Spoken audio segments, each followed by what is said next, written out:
Good evening, ladies and gentlemen, and welcome to Fight for Our Freedom Radio. And I'm your host, Badbaby. And tonight we have with us Terral of Terral3.com, and we are going to be talking about the Black Star, 9/11, some of the deception that's going on the Internet. So we need to tune in so that we can be aware tonight. And that's about all we get out of him. Well, welcome to the show, Terral. How are you this evening? Oh, doing pretty good. That's good. Hanging in there, running the Project Black Star investigation. I have been viewing some of your newsletters, and that's what made me want to get back a hold of you, because I noticed that you had some predictions you did last year that came true. So let's go over a few of those things, and you can update us on the Black Star and tell us what's going on, because this is the problem. I feel this is the problem. All over YouTube, all over the Facebook, all over the Internet, they're saying we're going to get hit by an asteroid on the 23rd of September, which I don't feel we're going to. I've seen pictures. Don Hall's pictures were put up today, and you can see, very good pictures she's getting. You can see that it's coming from, around the sun, and it's at about the 1 o'clock on the clock face. It's big, red, and you can tell by the difference in her picture that it hasn't even reached the sun yet. Right. So, I'm not concerned about an asteroid. Right. At all. It's very difficult for us to be hit by an asteroid. We're moving 66,000 miles per hour. The asteroid coming out of the asteroid belt is pretty tall, as far as the ecliptic plane, so from top to bottom. So the probabilities are in our favor because we're 4.4 billion years old. It's very stable. 2 billion years ago, 3 billion years ago, much higher probability. But now it's really difficult for us to get hit by something that's just flying by. It has to be right on the plane with us, moving around the sun. It has to hit us. Just imagine 66,000 miles per hour. It's very difficult to hit something like that. And so I'm not concerned about an asteroid at all. That's going to be a cover story. That's what I seen a couple videos where this one man, he said that they're going to blow up the Gulf of Mexico and say it was an asteroid, and that it's going to rip the New Madrid open. Okay. Yeah, I wouldn't buy into that either. Where I would be looking is to the West Coast, and specifically in the California quake swarm area, where the quake depths, the event depths are now they're getting deeper. They've been 3 kilometers, 5 kilometers, and up to 10 kilometers. But now, about 2 weeks ago, we had one at 55 kilometers, and recently we're having them around 25 kilometers. Mm-hmm. That's a little indicator that we're looking at, but we're also watching the depth of the earthquakes since Nepal. So if you want me to backtrack some of those predictions that came true, I'll give you some of those and then tell you what predicted for what's coming. Yeah, that'd be great. That would be great, because I know that you were right on the money. And the other thing I want to point out, too, is every single time that this has passed by and there's been a pole shift, it's been in the spring. We are susceptible in the spring and in the fall. The spring is the one that surprises us, because the Black Star has not reached the sun yet. So you notice the sun is going to sleep. Its solar cycle 24 has flatlined, and so the reason is because it's connected to the Black Star. The Black Star is siphoning electromagnetism from the sun. The heliosphere has shrunk 25% in the last 10 years. The magnetosphere is connected to the sun, so it's weakening proportionately. We have these symptoms. So when we go back to Fukushima, my investigation began in January of 2011, and we already had enough data to predict Fukushima. That was off by about 4 days. And then the next year was Guerrero. Well, we went backwards in time and realized we saw the 188-day cycle. We saw the pattern. We went back to Chile, and that wasn't one of my predictions. Of course, it happened before the event, but that's whenever the Earth passed between the 2 stars on the previous orbit cycle.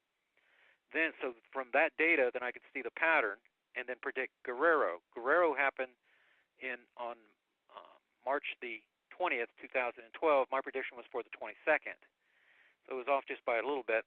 But not only can we predict the earthquakes, these earthquakes on alignments, but we know the week that we're going to have the fewest number of earthquakes. And for this recent year, for this year right here, starting this orbit cycle, that was the third going into the fourth week of January. So that was predicted a year in advance.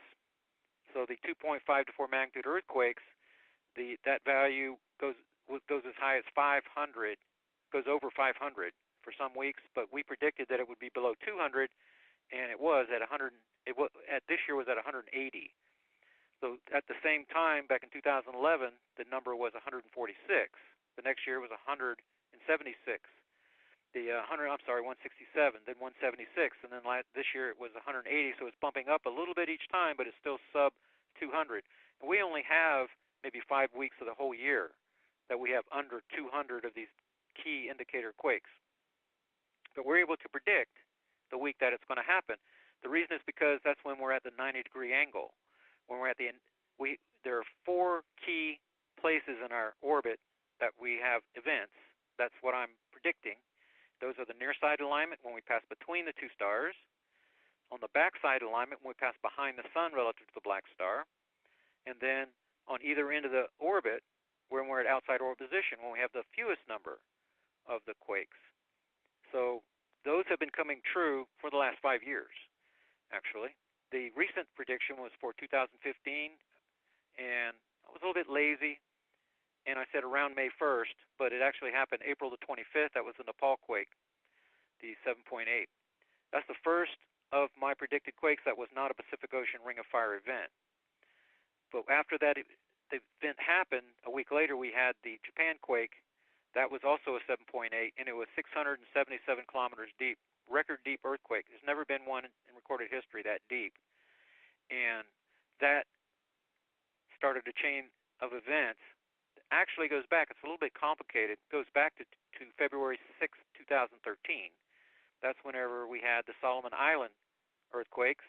That's not one of the predicted earthquakes. It's pressure built up, tectonic plate broke in two on the other side of the Pacific Ocean, and that created extra space in the Pacific Ocean Ring of Fire. So that changed the dynamic. My indicator quakes that are supposed to be 200 and up, they went down the week following that big earthquake event, down to 107. That hasn't happened before, and that has not happened after. It hasn't happened since. That changed everything in the Pacific Ocean, created that extra space. Then we got the cascade, the movement of the tectonic plates away from the American craton, North American craton, that's stationary, very deep. These plates that are pushed against it are shallower. So now we have extra space. That extra space has allowed the movement that we're seeing with the deepening of the earthquake events. So we've been following these earthquakes, and what's happening right now is, after that Japan quake, we're seeing a proliferation of deeper earthquakes moving around both sides of the Pacific Ocean Ring of Fire, on the north and on the south. We have a Japan quake swarm area, a Kamchatka quake swarm area from Russia, and we have an Alaskan quake swarm area that's coming around the northern side, Pacific Ocean Ring of Fire. All of those earthquake events are becoming deeper and deeper and deeper. And whenever this happens, we're getting down into Earth mantle. And what happens is you get a percolator effect. So you have a big earthquake, you get this deep, highly compressed magma that wants to rise. It just naturally wants to rise. As it rises, it's like a bubble on the bottom of the ocean rising. It's getting bigger and bigger and bigger. This percolator effect is what I call it. And that is causing the volcanism. So there's a connection between the earthquakes and the volcanism that's beginning more and more and more. What's happening now is around the northern side and the southern side, the Pacific Ocean Ring of Fire, these earthquakes are getting deeper and deeper. That percolation is getting more and more. This entire network, this matrix of tectonic plates are being affected. With the relieving of the pressure against the American craton, these two waves are coming around. We've just gone through a lull period. We have two uptick periods and two lull periods. We just went through a lull period. So the Earth core temperature actually decreased, and all this activity slowed down. Now we're back in an uptick period, and things are picking up again. And we're watching the California quake swarm area because these two waves are coming around and they're going to meet at the California quake swarm area that is off Baja California, between Baja California, and that quake swarm area is now getting wider and wider and wider. It's pushing north. We have a secondary set of earthquakes that are making a line from Texas up to Washington State. So this whole entire area is becoming more seismic. It's more and more earthquake activity, and whenever these earthquake events get deeper, like they are around the rest of the Pacific Ocean Ring of Fire, and that could happen at any time. We're watching for a linchpin event. This is what Jade Helm 15 is all about. It's about what's about to happen out west.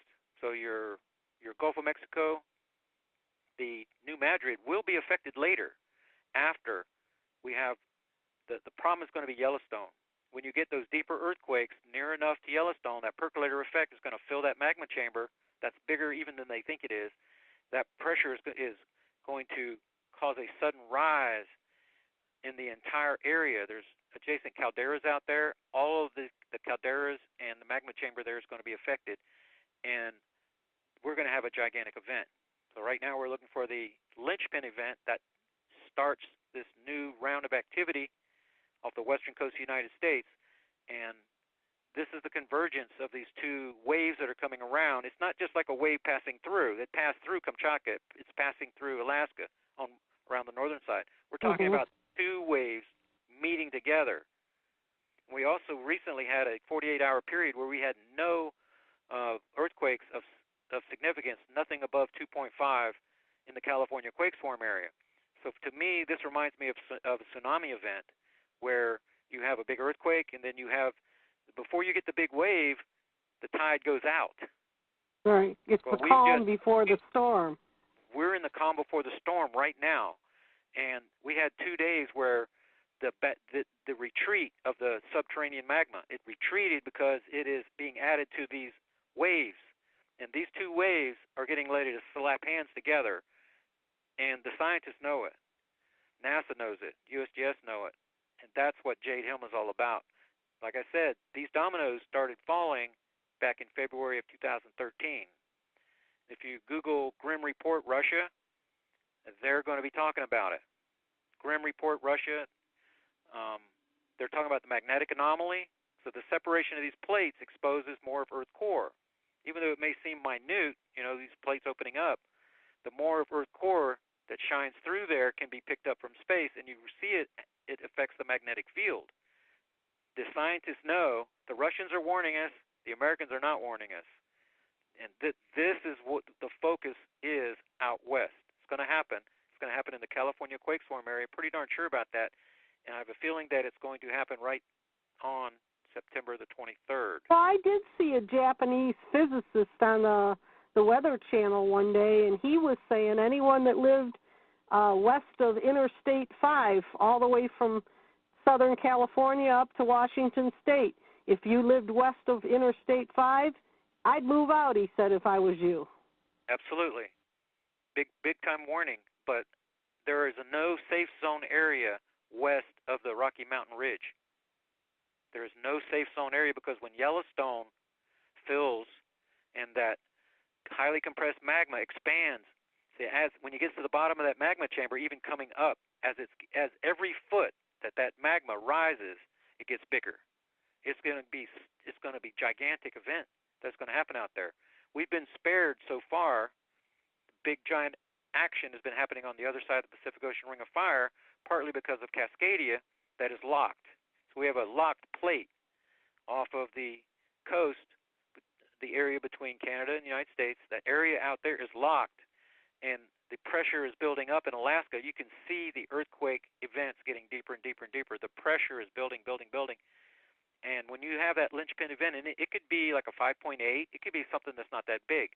But right following it, you're going to have a series of large quakes, and you're going to have a large movement of the tectonic plates out there. And when those quake events get deeper and it gets down to that mantle, it's going to affect. Right now we have 3 volcanoes erupting in the United States.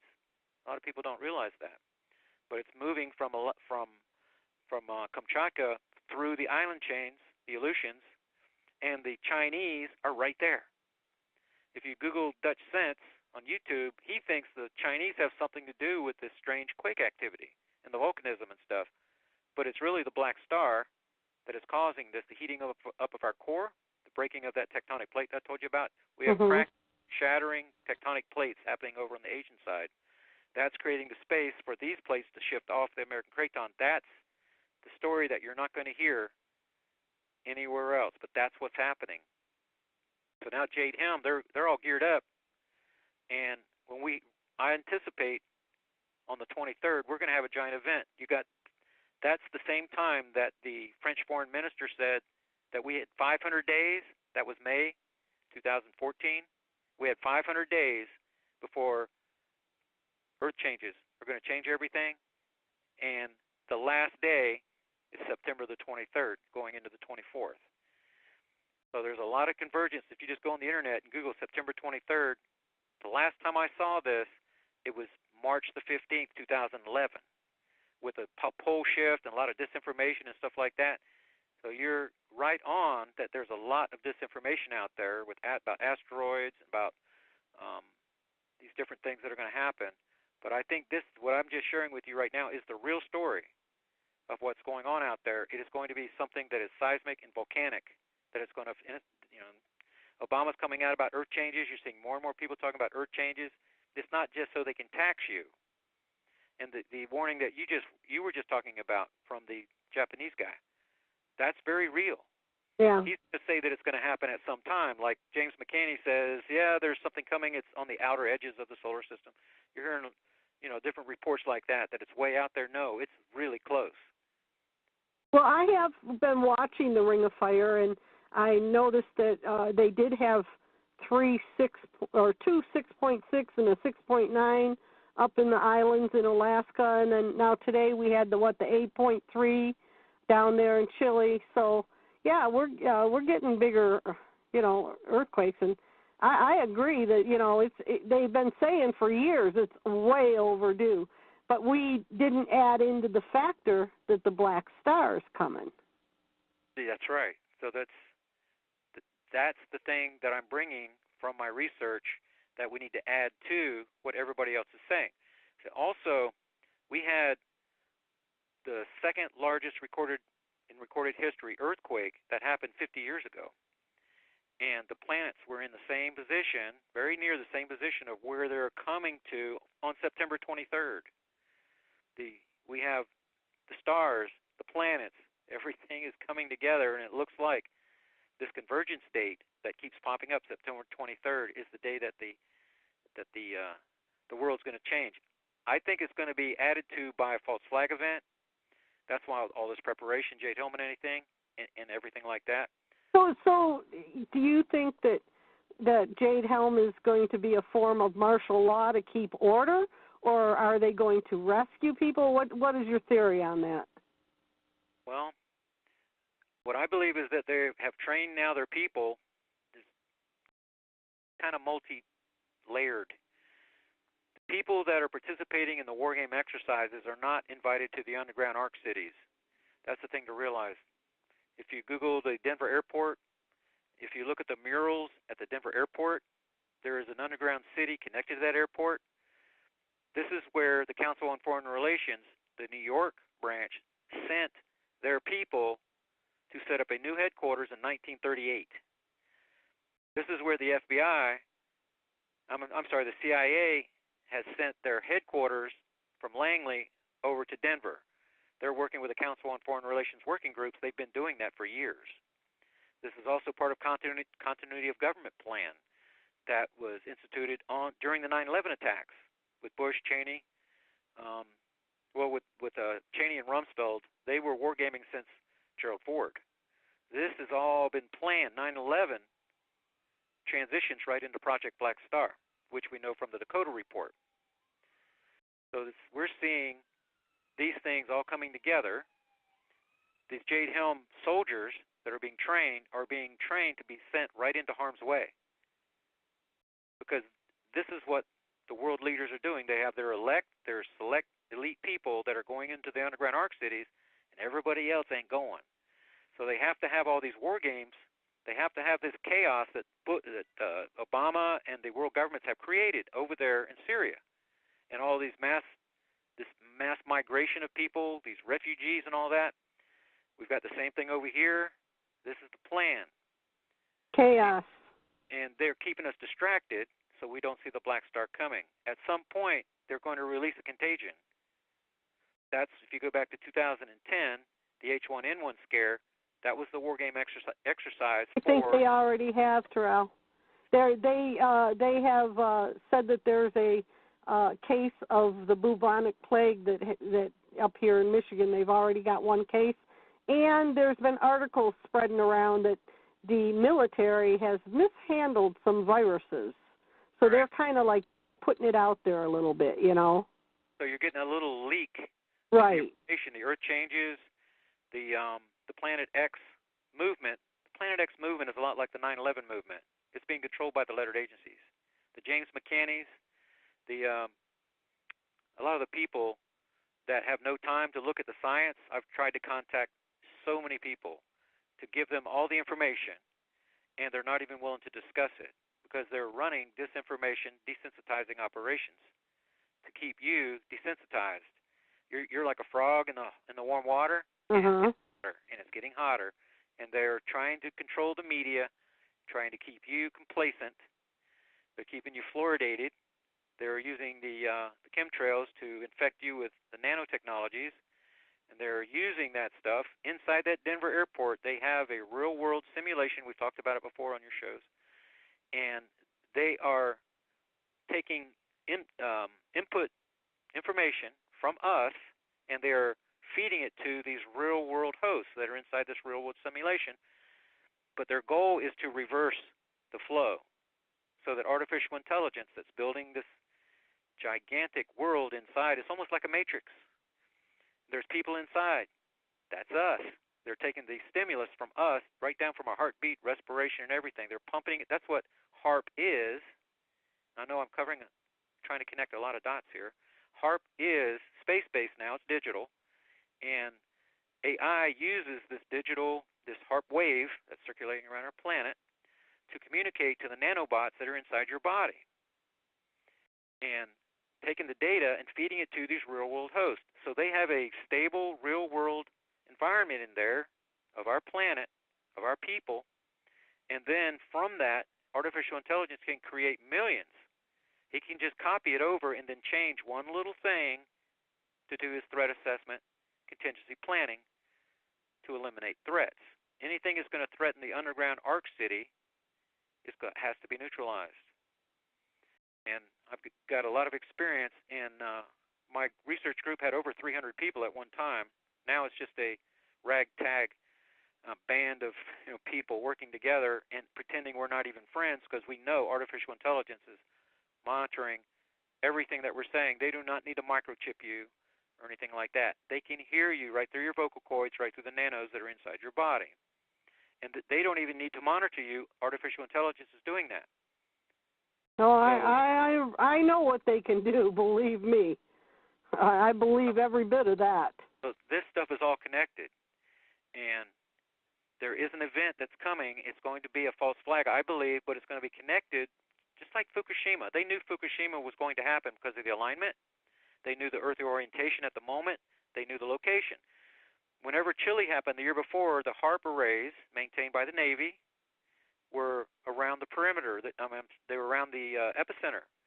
Whenever you hear, you can Google, if you listen to Benjamin Fulford, he says that it was a contrived event. Fukushima was. Well, the HARP arrays were set up around that epicenter too, and Guerrero too. So I believe they can use HARP, and they can use these HARP arrays, and they can direct and cause a larger event, or they can dampen an event. And it looks to me like Western United States is where this event is going to happen. And if it doesn't happen because of the Black Star, they're going to use the space-based technologies to make it happen. And that's what JDM's all about. That's the desensitizing programs. That's what they're all about. And what about CERN? Do you think CERN plays a... Because I heard on the 23rd that they are going to crank it up in full force, CERN. And they cranked it up leading up to the April 25th event, too. They're cranking it up at key markers because they want you to believe that the elite are doing this rather than the black star. CERN is a distraction.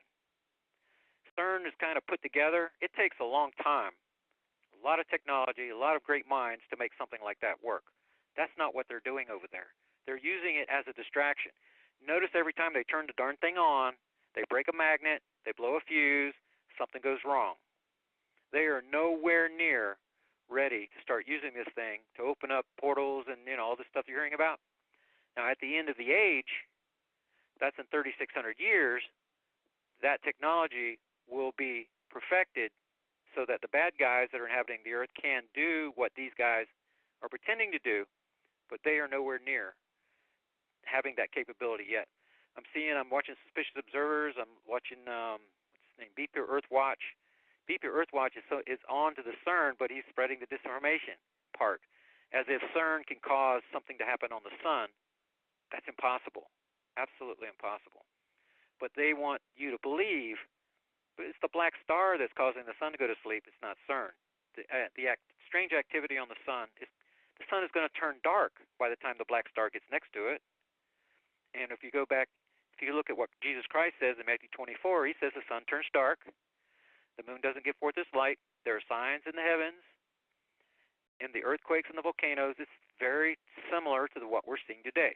The difference is at the end of the age, they're going to have a fall time crossing event, whenever the earth is on the backside of the sun from where it's coming from, and they're going to be able to see the sun turn dark. We're not going to have that opportunity because it's going to be a springtime event. So if you go to 1 Thessalonians chapter 5, start reading verse 1. By the time you get to verse 5, you'll see what I mean. That the destruction comes suddenly like the birth pangs upon a woman with child. The birth pangs are the earth changes. And this event, this thing that's going to come is going to be suddenly. It's going to happen suddenly. I'm not saying that September 23rd is the date, though.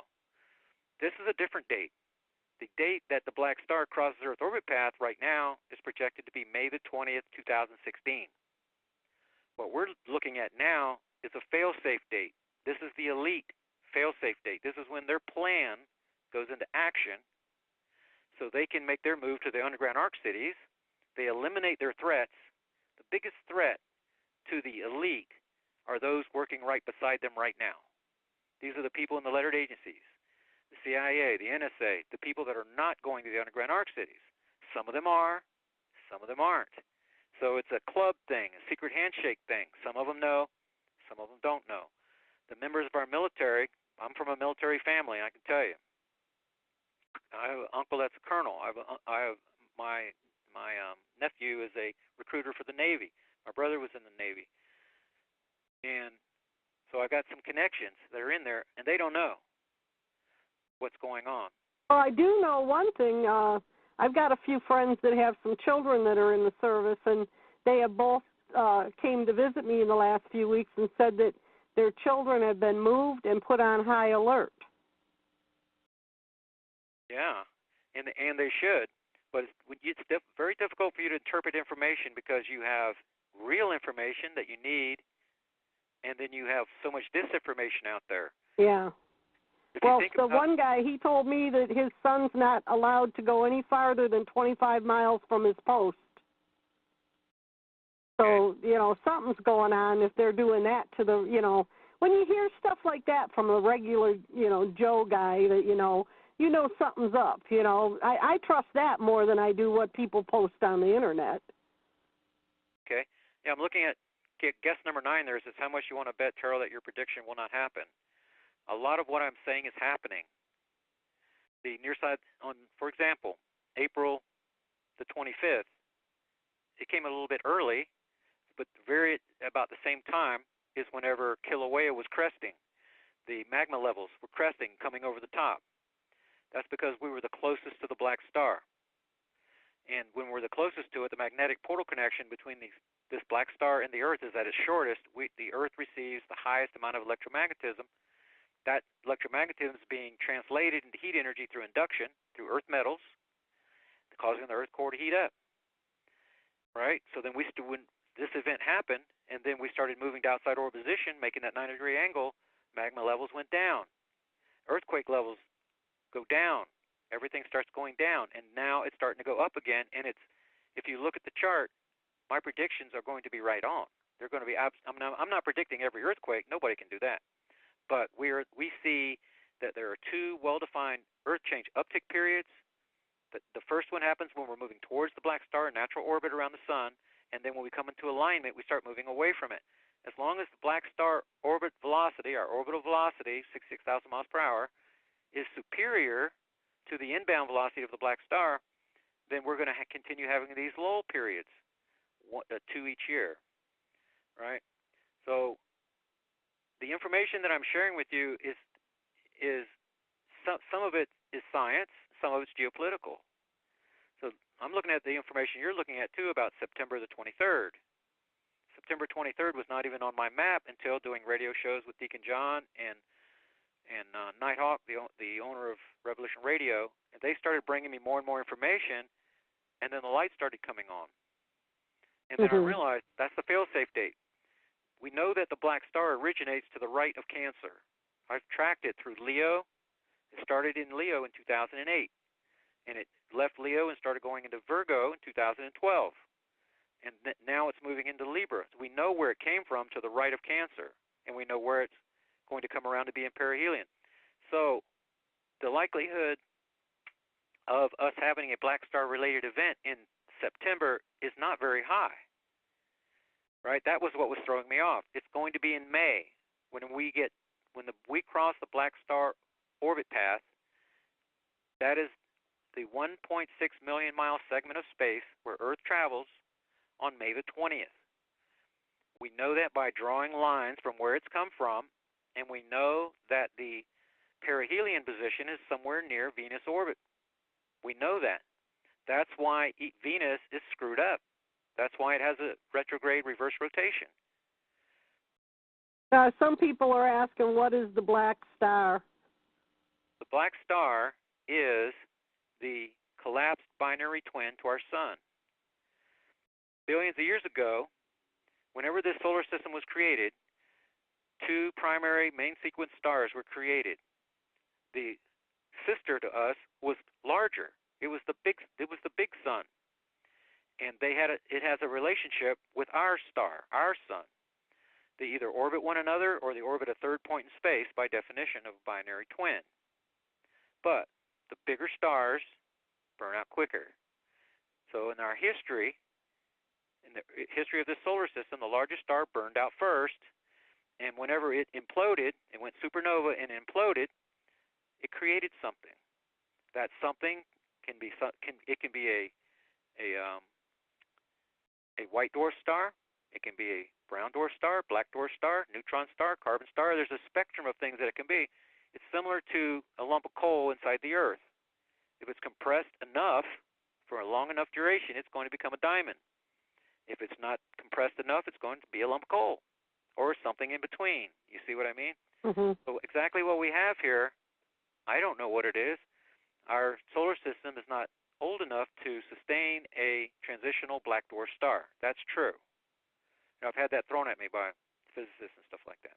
Now, this is the same thing everybody calls Nibiru, correct? Exactly right. The winged planet, from looking at the text, the Sumerian tablets and stuff, I can't tell if they're describing a comet that has been knocked out of orbit by the black star, or if they're actually describing a planet that is orbiting the black star, or if they're describing the black star itself. Can't tell yet. But my black star, I'm tracking the gravitational vortex. That's the gravity well. And this gravity well of this star is going to be nothing like our sun's gravity well or our Earth's gravity well. It is going to be something that is extremely deep and extremely narrow. It's going to create what is more like an event horizon rather than the edge or a lip on a regular gravity well. Like our sun has a giant reach. It reaches way out. That's all the planets are going around it because it's like a bowl, smooth bowl, okay? But this gravity well this object is going to be very small. It might have great mass, but it is in a the molecules have nothing, the subatomic particles, the protons, the neutrons, there's no space in between. that was all collapsed during the implosion whenever the supernova happened. This is not a transitional dwarf. That's a peripheral dwarf that forms on the outer edge of a solar system. It has specific makeup. It has the core that is made up of subatomic particles smaller than electrons. They're released as photons. They're in the middle. Then you have the electron band around that, and then you have the neutrons around that, and the protons around that. So you're looking at a white dwarf star. All stars are going to shed their outer skin, so that's why I was saying that our solar system isn't old enough to sustain a black star yet. But we're not talking about a transitional dwarf. We're not talking about something created on the periphery of our solar system. We're talking about the binary twin that is imploded. So this is something that was created. And this appears to be God's reset button. That's what it is. If you go back to the days of Noah, yeah. then this thing came in. It's not supposed to hit us until, or it's not really, they don't think it's going to hit us. They think that what it's dragging with it is going to hit us, correct? I don't think that it's dragging things with it like other people think. This thing is when you look at the pictures on the internet of a brown dwarf star, they have it bigger than Jupiter. This star is likely smaller in diameter than our Earth. It could even be smaller in diameter than our moon. In fact, this thing can be only 5 kilometers across. If it's 10 kilometers across and it's a neutron star, just 10 kilometers, then it is going to be twice the mass of our sun. See what I mean? Mm-hmm. If it's a dwarf-type star, then if it's 50% larger than the Earth, it's going to have half the mass of our sun. We are likely looking at an object, if we could see it, that is only 5 to 10 kilometers across. It's very small. It is sitting in the bottom of an extremely deep gravity well, and it is invisible. There are many types of stars that you cannot see. The most common star in our solar system is a red dwarf star. 70 to 80% of the stars in our Milky Way galaxy are red dwarf stars, and you cannot see one of them. So think about that before you say, oh, we should be able to see it. Because we're talking about something that is not just a little red dwarf star here. We're talking about something that is more like a neutron star that is occupying a very small space, but is extremely, extremely heavy. So its gravity well is pushed straight down. This thing's going to behave more like a black hole than any kind of star. So that's the thing that we're tracking. It has great gravitational influence on us on alignments, and it has great magnetic polarity influence on us. That is what's causing the magnetism of the sun to be screwed up, the magnetism here on Earth to be screwed up. That's why you have so many mass animal deaths, because the animals are using the magnetic lines as they migrate. When you mess up those lines, the animals go the wrong way, and they're migrating between multiple food sources. And so they're, over millions of years, then they have adapted and evolved to be a certain size, to make a certain distance for certain food sources. That gets interrupted when the black star comes. But it doesn't mean that we have a geological pole shift. Geological pole shift means that the North Pole and the geological, it's the North Pole and the South Pole actually flip around. The Earth's crust actually moves. The magnetic pole shift, that's different. That happens 3 to 7 times every million years here on Earth. But let's not rule out that it could be black star induced. If a black star comes every 3,600 years, the Earth has to be in the right place at the wrong time to experience a geological pole shift. If we're around on the backside of the sun when it crosses Earth's orbit path, it's impossible to have a geological pole shift because the sun is the most powerful magnetic force in our solar system. It is in magnetic polarity control of everything that orbits it. The Earth, Jupiter, Saturn, it's very powerful. In order to have a geological pole shift, this little star has got to come in near proximity to Earth based upon its magnetic polarity ratio, its strength ratio relative to the sun. So if it comes between us and the sun, then you have the opportunity for our North Pole to be repelled, which that's what I believe is going to happen, because the magnetic North Pole is the one that's migrating violently as we speak right now. It's also moving in a series of loops, which most people don't know. They say that it's migrating into Siberia, but it does that for half the year, and it migrates away from Siberia half a year. It's going in a series of loops. And when you count the number of days inside of each loop, it matches the same number of days that are in my Earth orbit cycle relative to the black star.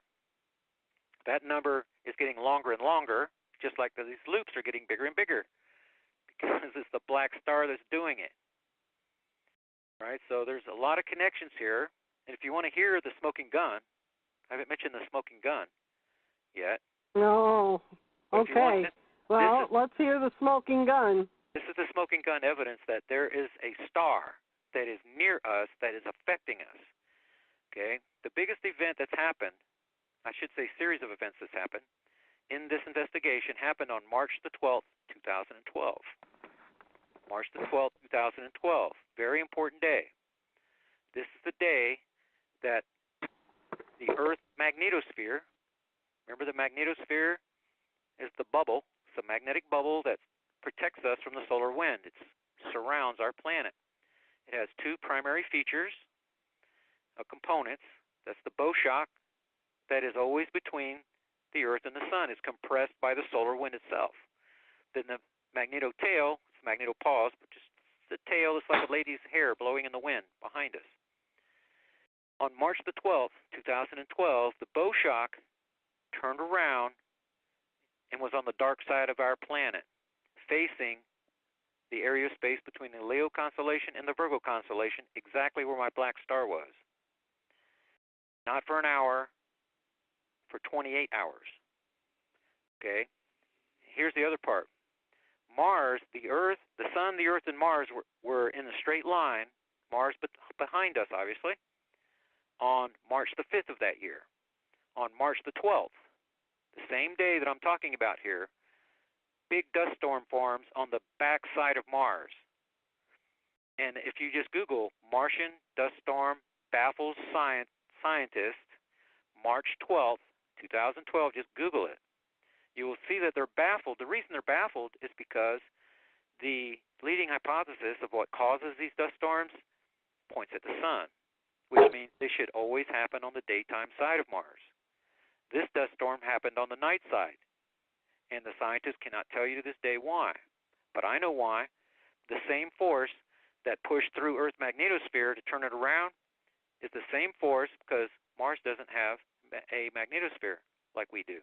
So the subatomic particles were actually striking the ground there, and it caused the dust storm.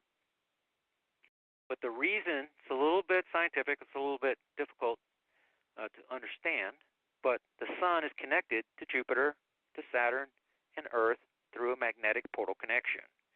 When you understand magnetic portal connections a little bit, and there's a section on my website, terral03.com, there's a link there on the March 12th event, right on the left-hand column there. There's a link there on magnetic portal connections too.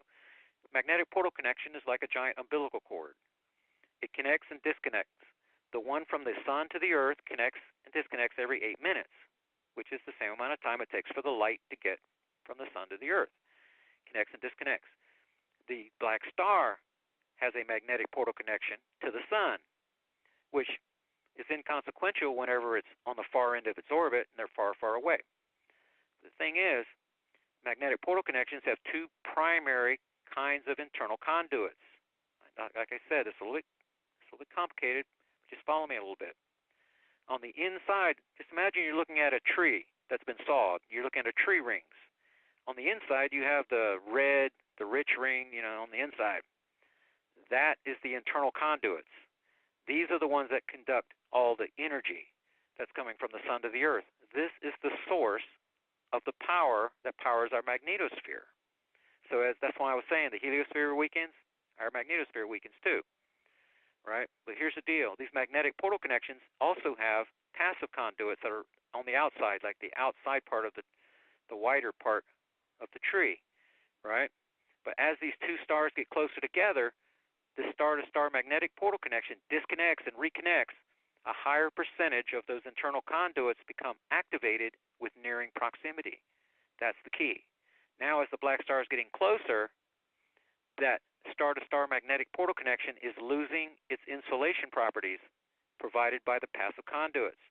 As the Earth comes around, the magnetic portal connection running from the Sun to the Earth and the connection running from the black star to the Earth are being pulled through that primary star-to-star connection.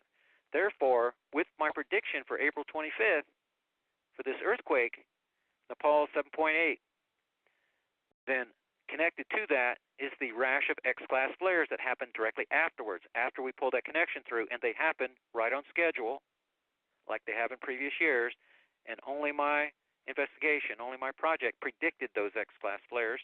We're going to have another series of X-class flares. You notice they haven't been in the news, but we're going to have them, and they're going to happen in the month of November, coming into our backside alignment. It's going to be right around December 1st. I say December 1st. It might be just before that.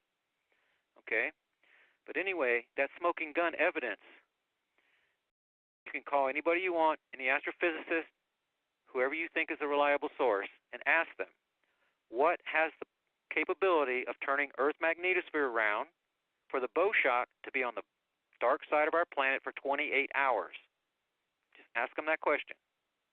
And that the answer is going to be the influence of another nearby star. That's the only thing. And that star has to be inside of the heliosphere, because the reach of our solar system is beyond 100 astronomical units. That's 100 times the distance of the Earth to the Sun.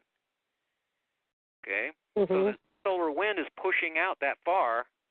A star that would influence Earth, we are right next to the Sun compared to what's on the other out in the Oort cloud, way out beyond 100 astronomical units. You see what I mean? The amount of power and pressure to overcome the solar wind at just 1 astronomical unit from the Sun has to come from a nearby star, and that star has to be in near proximity. Now, that's a fact. And that's why you're not hearing about the magnetopause reversal that happened. And they're happening on each orbit cycle.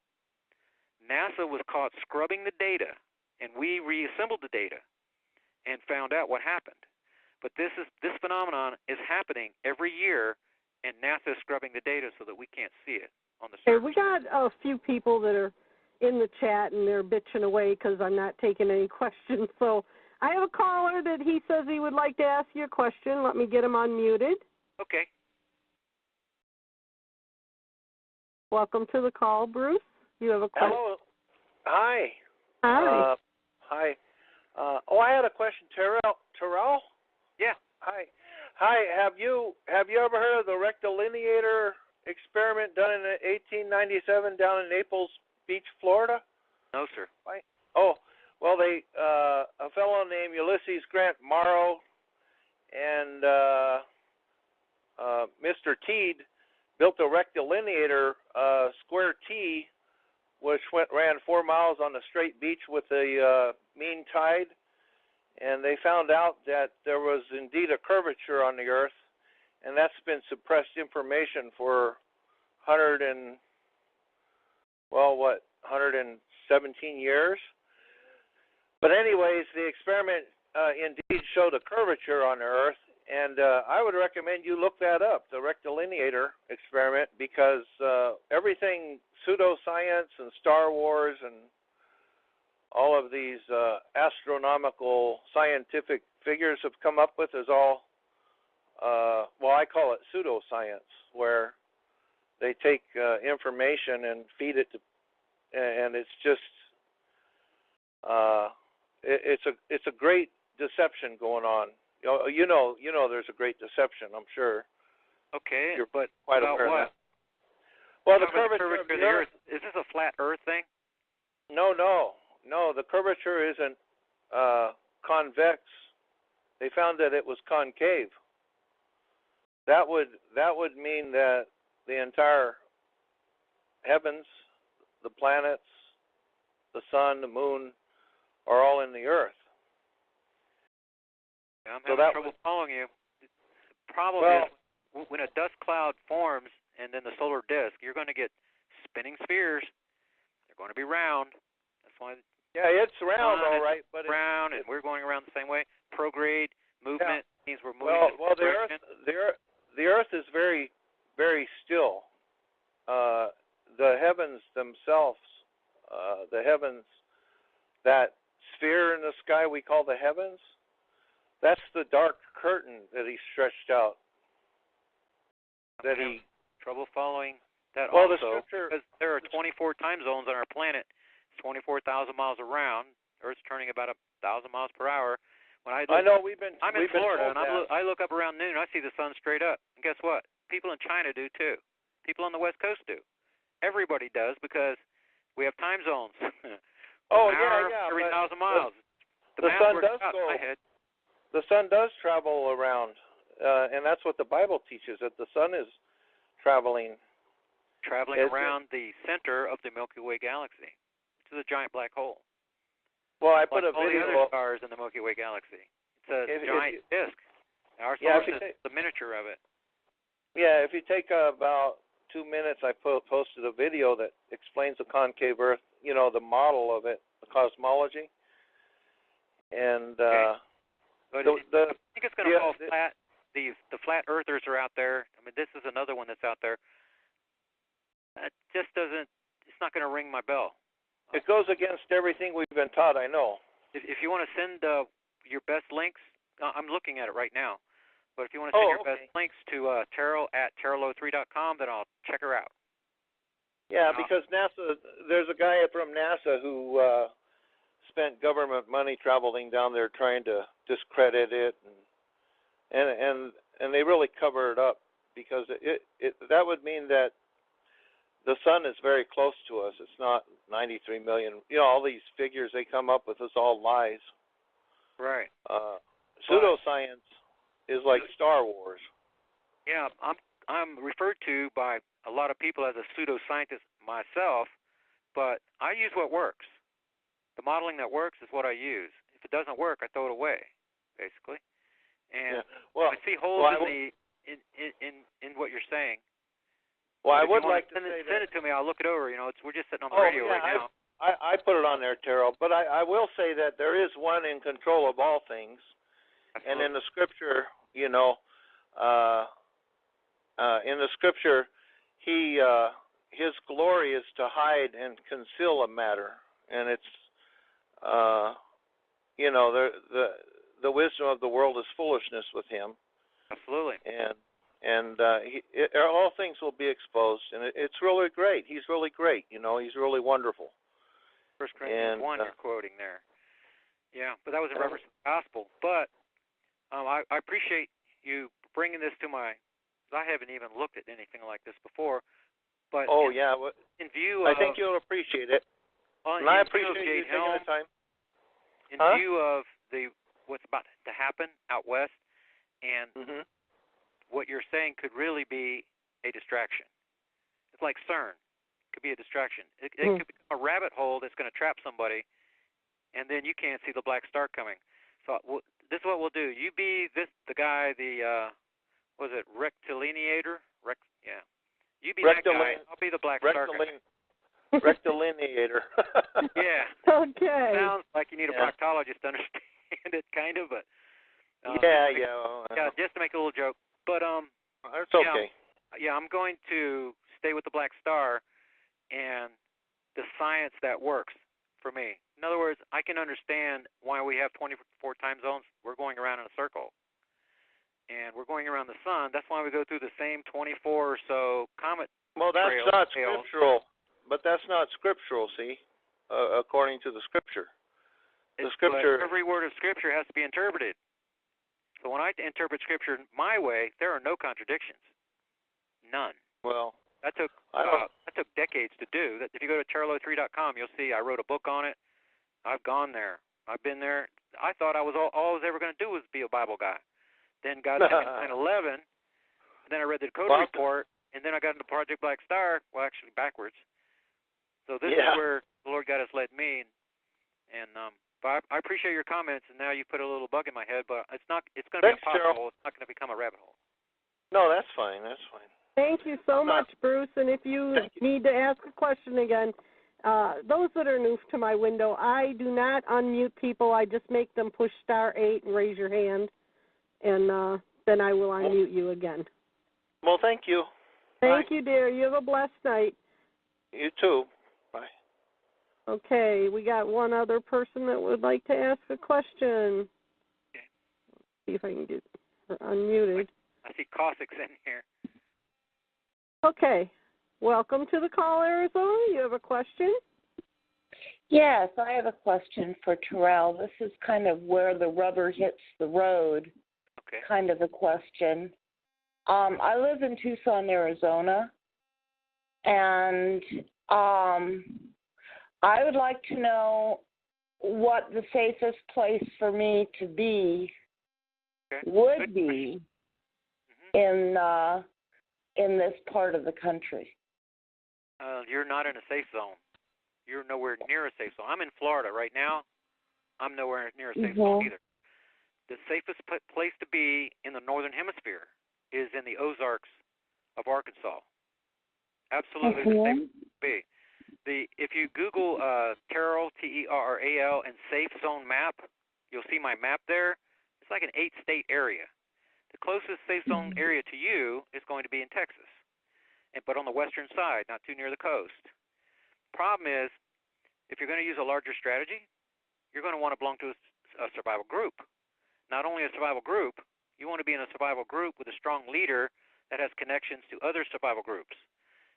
Yes, I understand that. So it's a little late in the game now. I have right now about a half a dozen groups, and we have caverns. We are able to neutralize all the black star threats.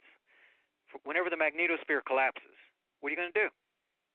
You're going to have to be inside the earth. That's why the elite are building underground cities. So if you think you're going to survive just driving around, and hiding from people, that is never going to work. So you're in Ozarks. That's where there are thousands and thousands of caverns. And then you are with a survival group that's there.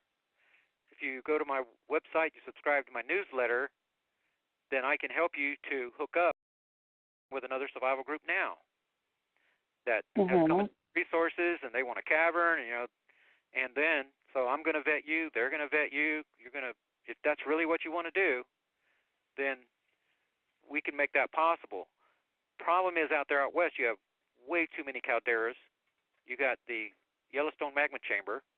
If you look at the map of the future, Navy map of the future, the Scallion map of the future, you're going to see that where you are out there, it is not a safe zone area. So the Ozarks is the best, but you can go to West Texas. But you're going to have to find survival groups, and they're going to have to neutralize black star threats. Because if they're just regular survivalists, then they don't have a cavern. They've got plenty of food and guns and stuff like that. They're going to be screwed when they realize, black star, and then the outside temperatures will be 200, 250 degrees sustained. Right. What are you going to do? So, number one, you need a good threat assessment contingency planner to help you to neutralize all black star threats. Not to mention the debris that's going to be peppering the planet. And then what you're trying to do is inside your group, you're going to represent the components of your society. Doctors, the different contingents. You have to have a military contingent to build a perimeter. You're going to be part of the core group. You're going to have caregivers inside of there. And so once the black star's gone, you can come out of the cavern and everything, but then you got the elite to deal with. How are you going to deal with the elite? Right? Because you're going to be a threat. If you're a big enough group, strong enough group, they will negotiate with you. Hopefully there won't be much left of them. But if you're just a ragtag little bunch, then either they're going to enslave you so that you can work in their New World Order, or they're going to kill you. Because they have to neutralize threats. They've already got their society, their New World Order, their people, their contingents with them. So you need to look at the larger strategy in my mind if that's what you really want to do. When I sit down with people and talk with them on the phone, my subscribers and stuff, and tell them everything they got to do, they go, this is what happens a lot of times. They realize the difficulty. It is so hard to neutralize all the black star threats. It means moving to another state, but you really don't have to move to another state. You just have to be ready to move and then have someone to tell you when to move. Make your move. It can be like going on vacation. Yeah, did you know that the FBI moved from New York to Chicago? When you said that, I'm thinking CIA moving to Denver. No, this is the FBI office. They moved out of New York into Chicago.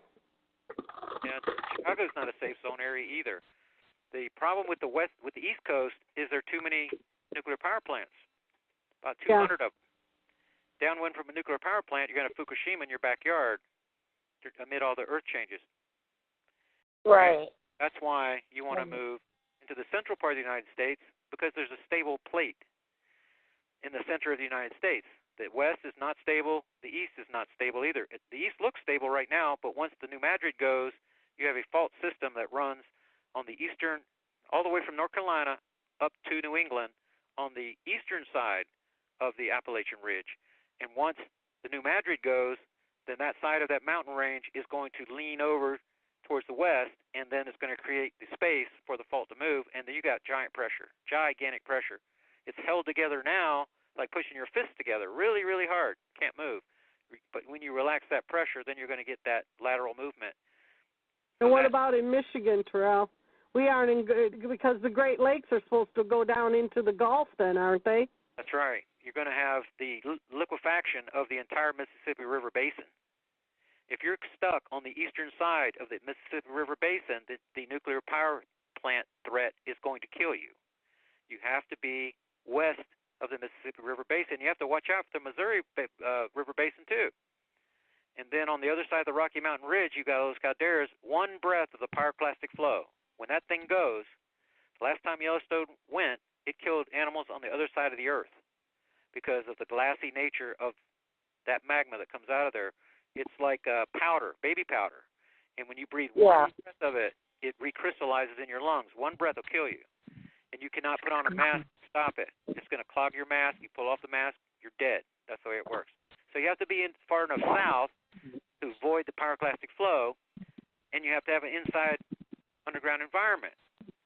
And you have to be with a survival group. You see what I mean? Yeah. But I have multiple survival groups that are over there, and we can match you up if that's what you want to do. Or if you can find a group in western Texas, is going to be your best bet, you being in Arizona. And you don't want to go that far. Okay. What does the vetting process entail?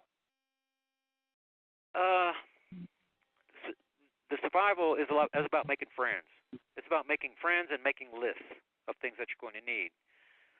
So the vetting process is you become a subscriber, then we're going to write back and forth, and then I'm going to talk to you on the phone just like I am right now, and then we're going to see which group that you're going to fit with the best.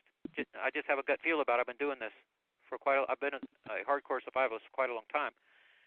So I'm going to see if you work out with this group or this group, and then I'm going to connect you. I'm going to get permission from that leader to connect you through email. Then you guys are going to write with each other, and then he's going to start vetting you. And then so you're going to talk. He's going to say, well, come to this city, and then he's not going to give you an address of where they're at. He's going to meet you somewhere, and then he's going to talk with you, and he's going to feel you out, and then eventually you're going to make your way into the core of the group. They aren't going to accept you into a group if they don't feel you have anything to offer. Yeah, you have to bring to the table. What I got. Yeah, that's kind of what I got. Now, I have the lower half of my body is practically useless, so I don't think anybody would want me. I'm sorry. Well, that depends on what your skill sets are and the size of the group. So it is possible. So do you know what? I would research it, Arizona, before I count myself out. There might be something that you can do, or they might just take you in. You never know. Never say no to something until you ask. The thing to remember is that groups to fill the space for each member of our society. If you're a caregiver, they need garden workers. They need people that work with all kinds of things. Right, people that are going to cook, people that will be in the kitchen for help prepping the food. I mean, there's different tasks for everybody. Absolutely. Right. Well, so a lot of your resources and the ability to make friends with people. Oh, I'm good at that. Because if you're friendly, I don't have a problem with that. I'm just despairing of my physical ability to do all this. You know. That is going to be a challenge for a lot of people, and many people are not suited to do what we're talking about. if you depend well, I think it's on very drugs, important that a lot of people realize that they have to get right with God no matter what happens. well, if you're a Christian, God-fearing Christian, you Yes, you don't have to do anything. Exactly. You stay When right it's where your you are. time, it's your time. See, Paul describes the rapture in 1 Thessalonians 4. We're taken. I'm going to be taken, right? But I join these survival groups, and I could be raptured from right here in Florida or in Arkansas, and then I leave them all my stuff. So the thing you want to do is give yourself lots of options, as many options as possible. And when you're talking on the radio, you're talking in your emails, nothing is written in stone. You don't know what you're going to do until you do it. Because as soon as you convey your plans, they know what you're going to do, then somebody that is on the other side listening can start trying to get in your way. So people ask me, where are you going? I don't know I've got about a half a dozen groups. I don't know which one I'm going to join even now. But they all want me, right? So I'll just keep that to myself until the last minute. That way they're not going to be able to meet me halfway. You know, well, I wish they all wanted me. Thank you, Arizona. You stay blessed and safe, dear. There's a group forming right now that you fit with. God bless you. God bless you both. Thank you, dear. You're very welcome. What did you say, Terrell? Oh, I just said that she's very welcome. Oh, okay. One of the guests in the chat, I think it was Bruce, he wanted to know how Jacksonville, Florida will fare. Jacksonville, Florida will not be there after this happens. That's what I thought. Isn't all of Florida supposed to go down? Right. See, if you look at the maps, Navy map of the future, Scallion maps, this is where the water recedes to. This is not where the giant waves are coming over. When the Earth goes through a geological pole shift, you're going to have water crawling up on the land at a great distance and then receding and then sloshing up on the other side. So why part of the Earth is getting bombarded by that water, it's receding away from the other part, but then it sloshes back the other way. That's the same thing with the Great Lakes. They're going to be sloshing back and forth. And the liquefaction from the Mississippi River Basin, when that liquefies, then we're talking serious activity, earthquake activity. Then the salt water goes all the way to the Great Lakes.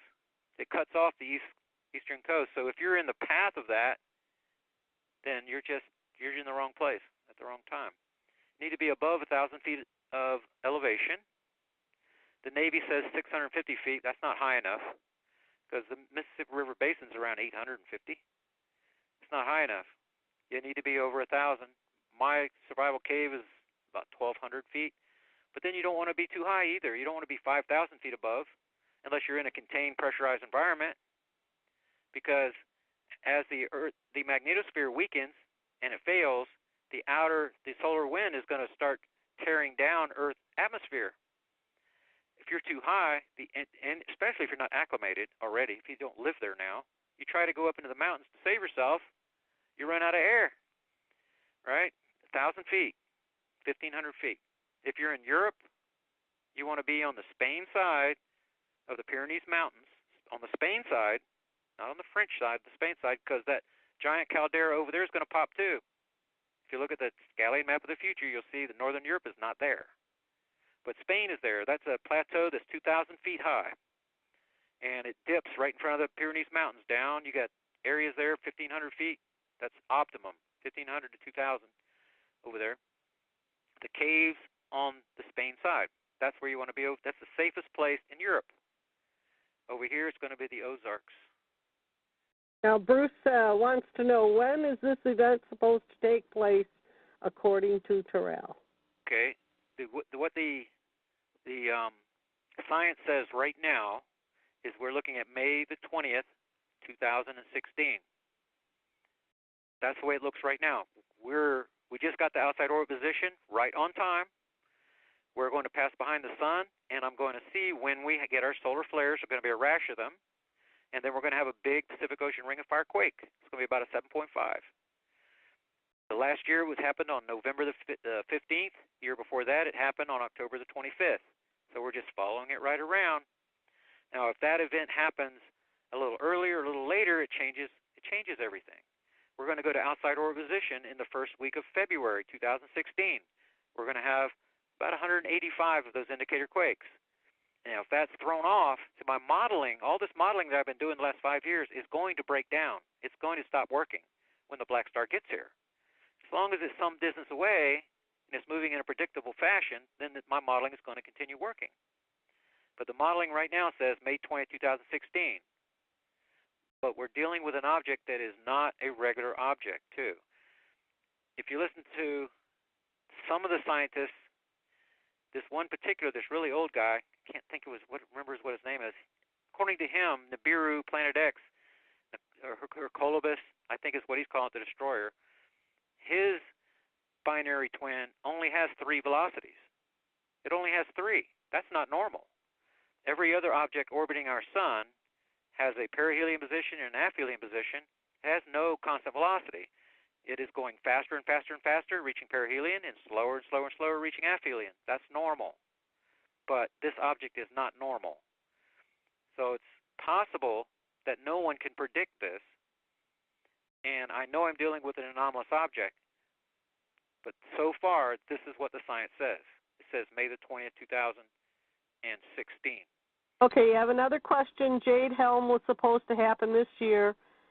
Can this be addressed? Can it be addressed? Yes. Can I speak on the topic? Jade Helm ended yesterday. It ran from July the 15th to September the 15th. That was the wargaming exercises, preparing them for what's about to happen. So they're just going to hang around then until the event? I'm not saying that.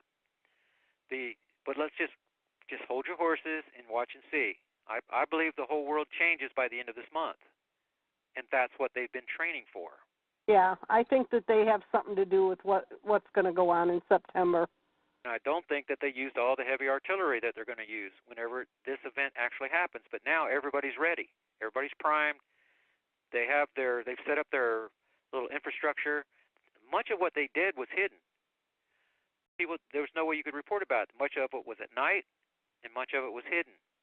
Well, I believe that there's going to be a series of events, false flag events that are going to happen, and once they start, they're going to be like dominoes, one after another, because they want more and more weakness in our country. We've got plenty of that. The illegals are flooding across the border. Yes. They're coming from Cuba now. The tourists down there are giving them $100 bills and cell phones to call home. What kind of message do you think that gives to the rest of them? They're going to be coming as soon as they can.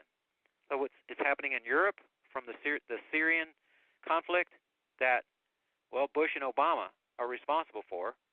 The power vacuum that was created for ISIS, and then the CIA and the U.S. military trained ISIS in Jordan all the way back in 2012. That's the reason that Ambassador Stevens was murdered, because the gun running was going through the Benghazi consulate. So, and they just released, I think it was like 500 hardened criminals out of the prisons. You know, I mean, they're releasing here in the U.S., them. That's been going on. Yeah. Felons. Rapists. Yeah. Yeah. You know, I mean, they're being released on our streets regularly. You're just barely even hearing the truth about all that stuff. 25 U.S. citizens are killed by illegals every single day in our country. Every single day. And that one girl out in San Francisco got killed, and they acted like it was the only time it ever happened. But we're being divided politically, white against black, the people against the cops. They're dividing us in every kind of way possible and keeping us distracted using the media. Bill O'Reilly is not looking out for you. For sure. He's part of the propaganda machine. This is what the SS and Gestapo did to the Germans to justify their concentration camps. And we got FEMA camps right here. Yeah. This is the Nazis working in the United States right now. The Council on Foreign Relations Working Group, Lateral Commission, the Bilderbergs. This is the real government in the United States. The CIA from Langley shipped over there to Denver. The Denver is the home base for the Council on Foreign Relations in this shadow government. This is what we're talking about, what's going on. They're using the media. They're using all this propaganda, desensitizing ops, using the lettered agencies against us. That's why all this is happening. Where are the lettered agencies? Where's all these thousands and thousands of NSA people that are so brilliant? The FBI guys, the CIA guys, where are they? If you go back to Flight 370, it sounds like it's off the topic, but it's not. Flight 370, MH370, it flew right over Diego Garcia. That is the most sophisticated military intelligence installation on the planet. They track communications all over the world, but particularly in that area, all the cell phone, everything. They track. This airplane flew right over their island, and there is not a report about that. That's impossible. But the lettered agencies are all quiet because the lettered agencies are the ones that were in on it. What actually happened was 6 crates were hijacked, drone equipment. It was being diverted to China, and the CIA found out about it, and they're the ones that controlled that plane by remote control and flew it to Diego Garcia. That's where it went. And then they got their drone stuff back, and they obviously had too many witnesses that they had to get rid of. That's what happened to that plane. The fact that the lettered agencies, none of them weighed in on what happened to MH370 tells you that they are the culprits. Otherwise, they should have had all the information. All of those 777s are remote fly-by-wire. They can all be taken over. And that's what happened that night. That's the story on that. So they can all be taken out with satellites. With the lettered agencies, they are not protecting us. They are using us like cattle, and they're getting ready to slaughter us as we speak. That's what's happening. Yeah, absolutely. I agree. But these Jade Helm people are part of the ones that are going to be slaughtered. That's the thing you have to realize. They're sleepers, what I call sleepers. These are sleeper operations that are going on around the world. That's why you see Putin deploying Russians out of Russia right now, because only some of those are going with him into the underground arc cities. The ones that aren't going with them are going to Syria and to everywhere else, wherever he can send them. Because a Russian in Syria, when all this stuff happens, is going to be a dead man. Think about it. If you take Americans out of this country and ship them to another country, all hell breaks loose. It's only so long that foreigners are going to be able to subsist there. So that's how they're deploying their threats, which is our military, to all around the planet. Putin is now doing the same thing. But the Putin and even Iranian leaders, you notice how Obama seemed to be, he sent Kerry over there to negotiate for Iran? You notice that? How great and sweet a deal they got? Yeah. All of those guys are sitting at the same table, and they're getting ready for the Black Star. And this is how they're keeping you occupied so that you don't become a threat. This is how they're deploying their current military intelligence assets around the world. They have to run this smokescreen. This is how counterintelligence works. It works right alongside of intelligence. It's counterintelligence. That's how it works. It's deception. It's false information. And that's how they track their moles. That's how they do their mole hunting, because they send out the fake information, and then when it gets regurgitated, they know who their bad guys are. This is going on all around us right now. And Jade Helm is the sleeper rock. You have another question. Okay. Arizona, you have a question? Okay. Yes, I do. I have a question about the false rapture. You've heard of that, Terrell, correct? A false rapture. Yes, I've heard tell of these holographic images that can be projected of Jesus coming in the clouds. She's talking about Are you familiar with that? Beam.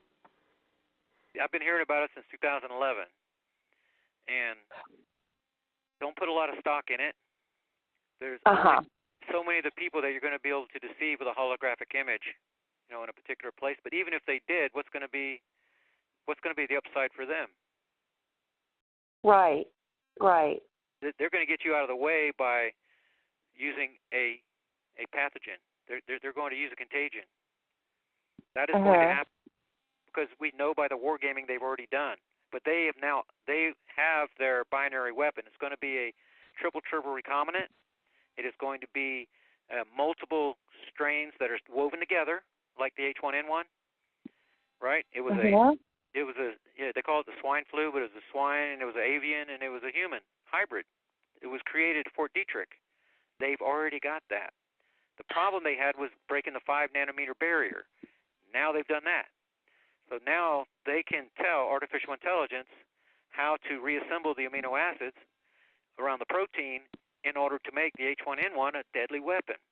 So you get the carrier strain, and guess what? We already have the first half of the binary weapon in us. It's become the dominant strain. Now they just have to send the second half, what's the word I'm looking for? The mutagen. It's it's been 5 years since I did that investigation. Anyway, they already have the weapon to take us out. I don't see the need to use the holographic imaging, although it may very well happen. There's really not a contingency against it, other than informing you it's going to happen and be prepared not to be suckered in by it. Because when the rapture happens, guess what? We're gone. Right. We need the word in the air. So, I mean, in the worst case scenario, reason that I'm asking, you got left behind, maybe. That's a possibility. I'm sorry to interrupt you, but the reason that I'm asking is because it says in Scripture, Jesus says this, if they say the Christ is here, don't go. If they say the Christ is there, don't go. It will be as the lightning across the sky, and there will be no mistaking it. Right. Let me help you with that a little bit. Now you're in my area of expertise. What Christ is, he's speaking to those that are going to be living at the end of the age. He's speaking to kingdom disciples that obey the gospel of the kingdom. Matthew 24, verse 14. Matthew, that's where he says that the gospel of the kingdom will go to the whole world. Well, we don't even preach that gospel today. We preach the word of the cross. The person that talks about what's about to happen, the only person is the Apostle Paul. The Apostle Paul is the steward of the dispensation of God's grace. That's what you're living in right now, right? As a member of that household, if you've obeyed the gospel. Paul is writing to you. Christ is writing to those that are going to live once we're gone. Hebrews to Revelation is their living word. Paul's epistles are your living word. So your New Testament has a water section, which is for them, and a blood section, that's for you. So whenever you take what Christ said, he's not speaking to you. If you go to Matthew 15:26, he came only for the lost sheep of the house of Israel. Matthew 10:5-7, he sent them only to the lost sheep of the house of Israel. Those words are for those of the kingdom. The words that he gave to Paul to give to you are those written to you. So go to 1 Thessalonians chapter 4, read about the rapture. Paul talks about what happens afterwards with the earth changes, with the birth pangs, and the sudden destruction that follows. So nobody's going to see our rapture. We're just going to be gone. Boom, like that. What you're talking about is when Christ returns. If you go to Colossians chapter 3, start reading at verse 1. By the time you get to verse 4, you're going to see that we return with him in glory. You are going to be coming, and I'm going to be there with them when the sky rips open and we return with him in glory. Those on the earth are going to see us coming. You're not on the ground seeing him coming. You're coming with him in glory. So if you go to my website, praise the Lord, Terral03.com, then I've got 6 videos, 15 minutes each, 2-hour radio show, and that I made with Badbaby, I believe. And then underneath that is my book, The Mystery Explained, explaining the mystery of what it is. And just before I let you go on that, if you go to 2 Peter chapter 3, start reading at verse 14, you'll see what he says about what was given, the wisdom that was given to our beloved brother Paul, that some distort, as they do the rest of the scriptures, to their own destruction. The way they distort it is they take the water part and they mix it with the blood part. If you go through that, the presentation that I have there, you will begin seeing the difference in the blood and the water, and it'll all make perfect sense. There's 80 diagrams in that book, and I think that you'll be blessed by it. And then you'll realize Christ is talking to somebody else. Moses was talking to somebody else too. Paul is talking to you. Okay. Okay? All right. Thank you very much. You're very welcome. Okay. Okay, Badbaby, which way would you like to go?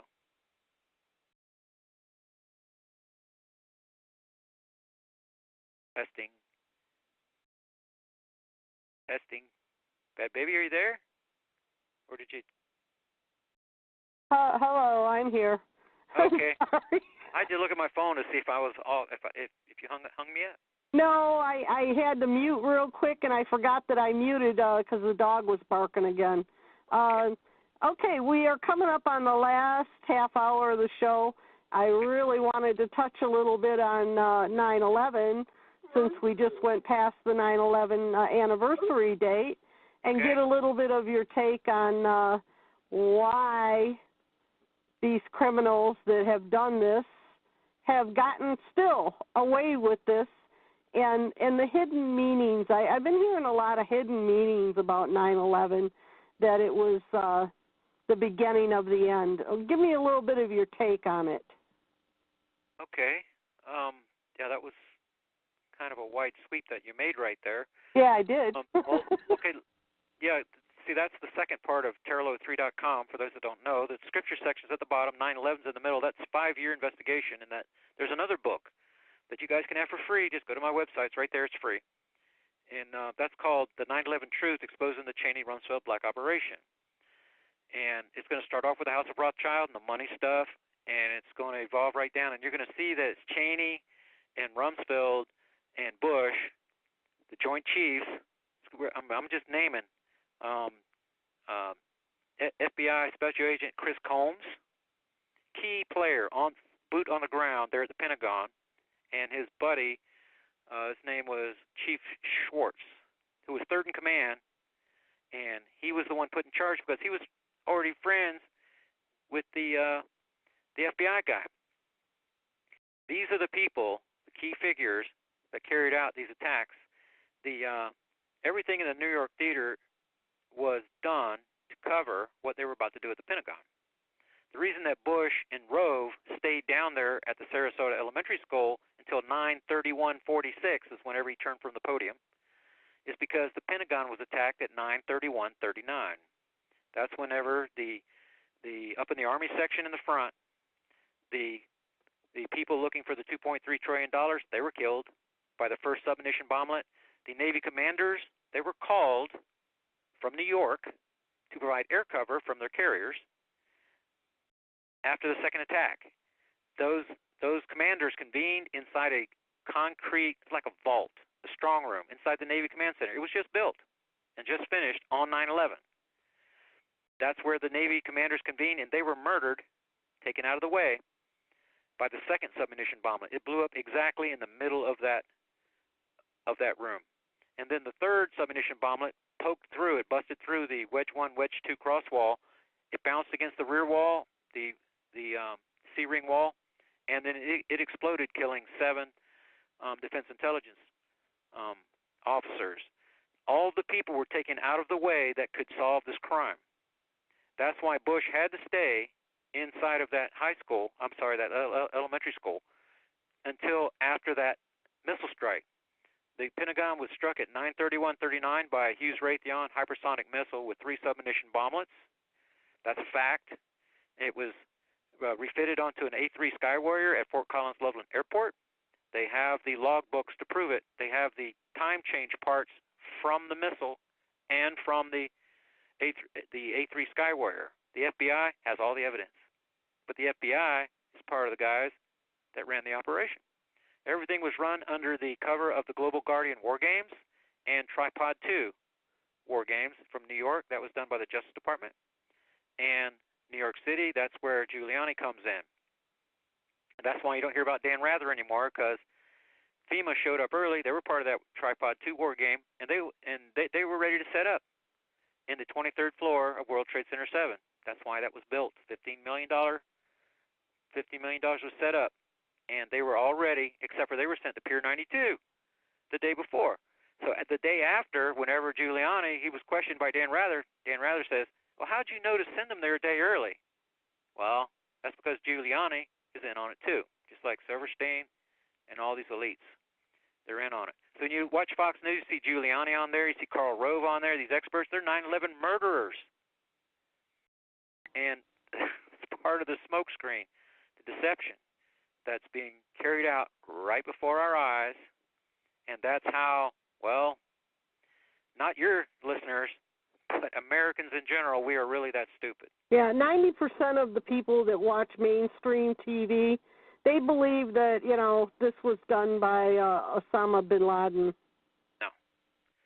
The family of Osama bin Laden are the general contractors that built the Twin Towers. Well, if you think back, they were given a private airplane and flown out of here for their safety. They were here. Absolutely. They were given exit visas by, who was the, Ashcroft, wrote 51 exit visas for Israelis. That's the spy ring. Those are the bombers. They were actually the people that came in. They were disguised. They went through the Twin Towers. They set the pyrotechnic charges. That the actual explosions that you saw, that were set up by this team 6 weeks, during the 6 weeks leading up. That's when Silverstein got all the extra insurance on these buildings. And these guys are supposed to be fireproofers. But if you're a general contractor like me, you know that these steel buildings, they cannot burn down. They cannot burn down. No, they just had one on the internet similar to the World Trade Center that was on fire, and the whole building was on fire from top to bottom, but it didn't crash or come down like a controlled demolition. The heat travels through the steel, so it cannot get hot enough to create the conditions to actually burn the steel. That has to get, what's the number? What is that number? 1,780. It's been a while since I did that investigation. It has to get really, really hot, really, really hot. It's the same thing. In fact, they just showed a plane that crashed, and the fuel in the plane that crashed didn't even melt the aluminum plane. Right. So, yeah, and the idea that you can start a fire on the 83rd floor and it's going to cause the pancaking of all those concrete slabs. By the way, where'd they go? Where'd 110 concrete slabs go? They're not there because they were pulverized. The reason is because those buildings like World Trade Center 7 were built with pre-construction charges, cutter charges, all kinds of charges to take the building down when it became obsolete. Well, and the icing on the cake with that, Terrell, is Building 7. I mean, they pulled Building 7 on the same day. They said, it's not safe. Well, how did they have it all set up with the charges already? Because they were installed before. Exactly. As the building was being built. But they made it look that day on mainstream television like, now they got to bring this building down. It would have took days to set it up like that. Oh, no. It would have taken months and months and months and months to do something like that. We're talking a lot of charges. The other thing is that the 42-foot length, that's the length of the trailers. These giant trailers, you see them on the road, they carry steel. The building was chopped up by the cutter charges. So all they had to do was pick them up and put them on. They were already cut to length. That's what you do in the pre-construction charges. You want the building to come apart in manageable pieces, right? So you have to cut certain ones at 45-degree angles, certain ones at 90-degree angles, certain ones have to go first. Then you need explosions on the inside to suck the building together. That sucks it when you have the explosion. It sucks all the oxygen out, and it causes everything to implode on the inside. And you can see the evidence of that. World Trade Center 7 fell after 5 in the afternoon and wasn't hit by anything. How do you explain that? Yeah, exactly. That's what I mean. And it came down in the fashion of a controlled demolition. 6.6 seconds. The thing is, if it was an accident, if it was a terrorist attack, how could that building be set up like that to come down right now? Well, if they didn't do it. But the New York Theater is the distraction. You really don't want to go there. Go to the Pentagon. Go to Shanksville. That's a hole in the ground that's about 4 feet deep. There's no plane there. Go to any picture of Shanksville. You're going to see yellow tape right around the hole because there's no evidence outside that tape. And the hole is only 4 feet deep, and there is no plane. We're talking about a 100-ton jetliner with a 60-ton titanium frame, twin Rolls-Royce engines that weigh 6 tons each. They have over 200 seats. And there's not one seat, there's not one engine, there is nothing that's there. What actually happened, because the Canadian, I believe it was Canadian, 2 pilots shot down a plane as part of the Global Guardian War Games. And it was painted up to be a jetliner, just like the A3 Skywarrior that I told you about. There was a plane, a jetliner, that looked like a jetliner. It was a military plane. It was shot down, but it left an 8-mile debris field all the way to New Baltimore. Right? But that's different than what happened in Shanksville. Just look at the pictures. If you go to my website, I've got links there. You can go look at all the pictures. There's a satellite picture from 1994 where the hole is already there. The mine was called Diamond T, and they cut a test strip. That test strip, it turned out to be a failed project, but they cut the big hole and found there was nothing there, but they didn't fill the hole in. That same hole is the hole that was used during the 9/11 attacks, and they called, this is how dumb we are. There is no plane there. You will not see any plane in the Shanksville pictures. None. But you'll see 125 people walking around in suits. And the guy, the coroner that went out there, he said he didn't see one drop of blood anywhere. But that's how stupid we are. We got a memorial there, and there never was a plane. Where do you think the planes, what happened to the planes? Which one are you talking about? I'm talking about the ones that never crashed into the Pentagon. Right. What do you think 11, happened to that plane? Yeah, I know exactly what happened to each of them. Flight 11 never took off. Flight 77 never took off. It was consolidated. If you go to my website or just Google N644AA, that was the registry, N644AA, and Terral, and never flew or something like that, you'll see my post, and I went to the Bureau of Statistics and I got the data when I was running my investigation, and I had to take the screenshots and stuff because now it's all different. The lettered agencies have gone through and wiped all this stuff. But it shows 0000 for, see, an actual human being, as these planes are taxiing down, takes down the registry number, they take the time when that it takes off, time that it taxis. There's all kinds of times that have to be filled in for each plane. All of those are zeros for Flight 77, and they're all zeros for Flight 11. Flight 93 did take off, right? But it landed. And if you Google Mayor White Flight 93, you're going to see that 2 of those planes did land. Mayor White knows that they landed there, and he was run out of office by the elite for telling the truth. So 2 planes did take off. The other 2 planes never did. The people that were killed were people that were murdered. If you go through the list, you're going to find 42% were just from 2 companies. And then you're going to find scientists. You're going to have people that work for 5 people work for Hughes Raytheon. You're going to have people that were going to blow the whistle. And they were identified by artificial intelligence. And these people were murdered, and their bodies were sent to, it was in Delaware. What's the name of that Air Force base in Delaware? Can't think of the name of it. Sorry. But the thing is, Rumsfeld had control over that morgue. There was no morgue at the Pentagon because there wasn't the bodies that were at the Pentagon are the ones that Rumsfeld murdered. The bodies were all shipped. Sorry, I can't remember the name of the Air Force base. All the bodies from all of 9/11 were sent to the same location. The scientists then decided how what to tag after that. The doctor, over Air Force Base? That's it, in Delaware. Yep.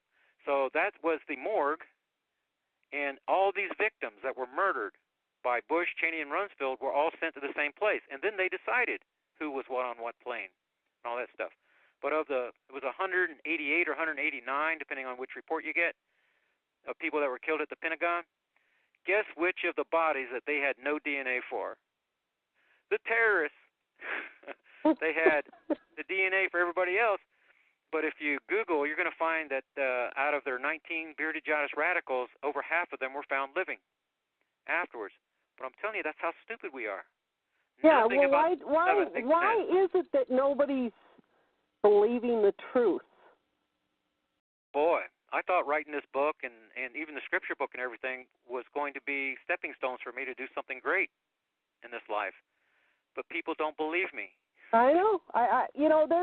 There has been people that I've, tried to tell them the truth about 9/11, and they actually get so angry at me and start screaming at me. And I had one woman screaming at me, anybody that that believes their own government would do this to us is out of their frickin' mind. And I'm like, well, I guess I'm out of my frickin' mind then.